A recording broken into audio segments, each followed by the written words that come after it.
Oh, magpa-JB mo na kayo. Good job, guys. Tatlong lalaki ang nag-aabang sa kanila at tumangay raw ng mga ninakaw nilang pera at alahas. Ano yan? Lahat yan! Lahat! O, ano yan? Ano yung sabihin mo? Boss! Ano yan? Bakit boss? Yung boss yan. Oy, akala ko ba yan? Pasensya na, utos lang ni boss. Pre! Ano to, boss? Isa mo! Pre! Akala ko ba yan tayo? Double cross sila kasi tinutukan daw sila ng baril sabay kuha ng mga items at saka umalis na gamit yung four-wheel vehicles. Hindi kami naniniwala doon kasi parang part yun ng planning nila na pagkatapos ng makuha nila yung mga items, kaagad maipasa nila para mailabas sa city.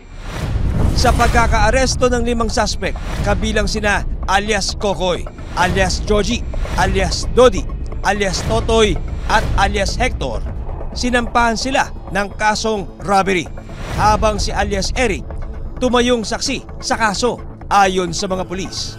Ngayon, andito pa sila sa detention cell ng Sami City Police Station waiting for i-committed order sa court para ma-commit na sila sa BGMP. Sinubukan namin kunan ng panig ang 3 commercial establishment pero tumanggi na silang magsalita. Isa lang sa 3 mga biktima ang nagsampa ng kaso laban sa grupo. Nagpaunlak namang magpa-interview ang tumayong leader ng grupo na si alias Kokoy. Sinabi po nila nga gusto mo ng pera, sige kami bahala. Tapos po need ko po ng pera noon. Yun pa lang trabaho nila.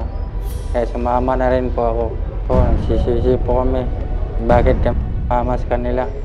Sa ngayon, nagpapatuloy ang investigasyon ng mga pulis sa pagkakakilanlan ng 3 lalaki na itinuro na nagtakbo sa mga pera at alahas, maging sa mastermind ng pagnanakaw. Yun ang tinatrabaho namin ngayon, ma'am. We are not stopping our investigation until ma-apprehend namin yung mastermind talaga and ma-recover yung items. Ipinaalala ng mga pulis na mahalagang maging mas mahigpit sa seguridad para hindi malusutan ng mga kawatan.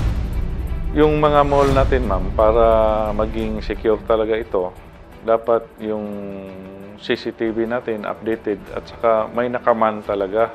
At saka yung ATM machines natin at saka yung vault, lagyan na natin ng alarm system.